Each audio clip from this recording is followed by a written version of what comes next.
Bonjour et bienvenue dans cet épisode de Récif Captif où on va parler d'un truc tout simple, c'est les chauffages.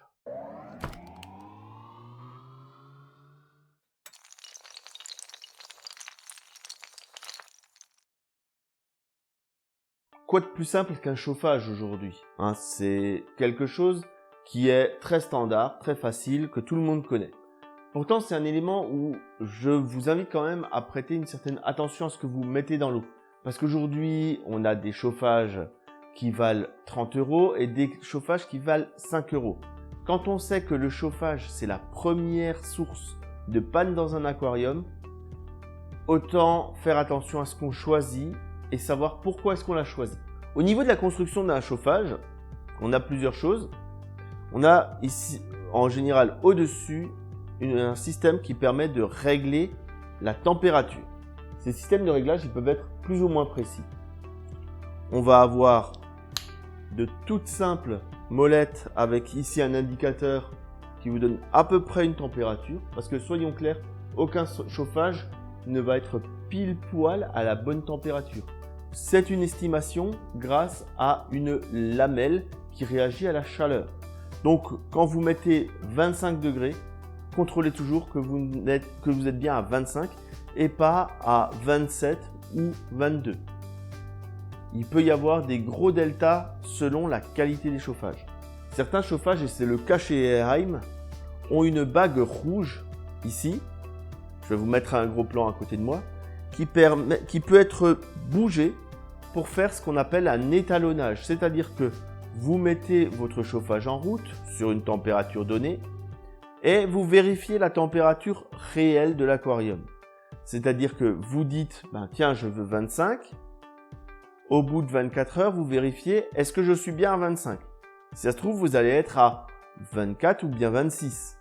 Eh bien, grâce à cette bague, vous pouvez mettre le petit curseur rouge sur la température à laquelle vous êtes réellement, c'est-à-dire 25. Et comme ça, la température que vous allez régler ensuite, ce sera exactement celle que vous aurez dans le bac. Ça peut paraître tout con comme étalonnage, mais moi, j'apprécie beaucoup cette idée. Au niveau de la construction, il y a différentes technologies aussi.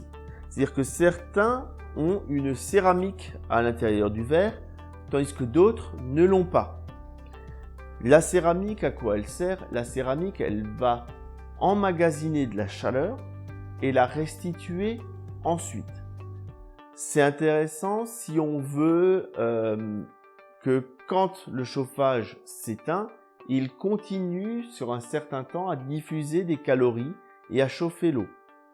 Par contre, sur un très gros bac avec des très gros chauffages, ça veut dire que si on arrête de chauffer à 25 degrés, il est possible que les calories dans notre céramique permettent de faire monter notre température jusqu'à 25,5 ou 26, alors que notre chauffage est éteint. C'est particulièrement le cas quand en été il fait frais le matin, l'aquarium se met en chauffe et ensuite l'après-midi il fait 26-27 degrés dans la pièce et le chauffage lui est toujours encore chaud à cause de cette céramique. Donc ces céramiques-là, elles sont pratiques pour les petits volumes qui vont se refroidir rapidement. Et oui, à ce moment-là, cette céramique qui renvoie encore un petit peu de calories, elle est intéressante. Plus votre volume sera gros, moins je trouve ça intéressant. Je ne dis pas que c'est mal, je dis que je n'aime pas.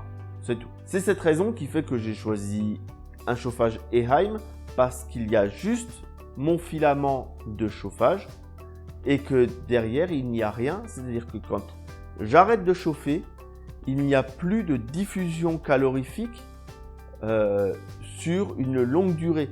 Forcément, mon filament, il reste chaud un certain temps. Et le verre aussi, mais beaucoup moins longtemps que s'il y avait une céramique à l'intérieur.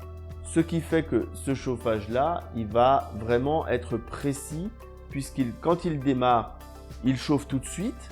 Il ne chauffe pas d'abord la céramique encore en plus. Et quand il s'arrête véritablement de chauffer. Tandis qu'avec la céramique, il y a au démarrage un certain temps, puisque la céramike étant froide, il faut elle aussi la chauffer. Donc il y a un temps de latence et ensuite on a une courbe vers le haut. Une fois qu'on a arrêté de chauffer, on chauffe encore un certain temps.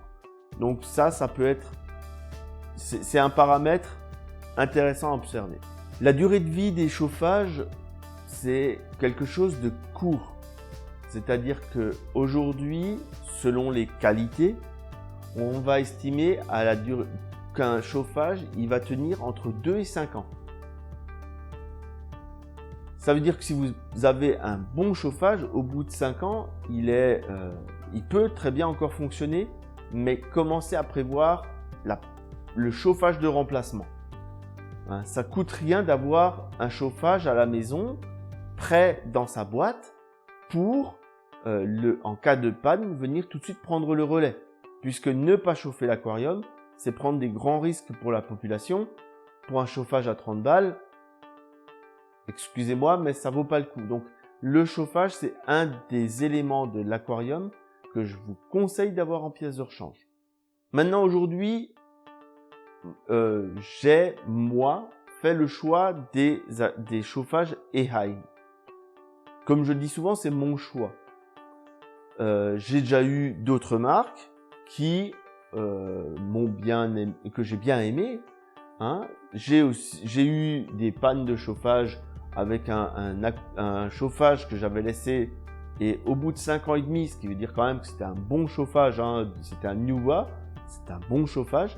Au bout de 5 ans et demi, il s'est mis à fuir. Quand je dis fuir, en fait, il y a eu une fuite et l'eau est rentrée à l'intérieur. Et quand j'ai voulu l'utiliser, ça a fait sauter les plombs. Pas de bol. Mais en soi, c'est pas grave. Ça m'a diffusé un peu de cuivre, ce genre de choses dans l'aquarium. Oui, mais c'était normal à cet âge-là pour un chauffage. Et dans ma maintenance mensuelle, je ne l'ai pas vu. Je serai beaucoup plus attentif dans le futur. Je n'ai pas parlé des chauffages en titane.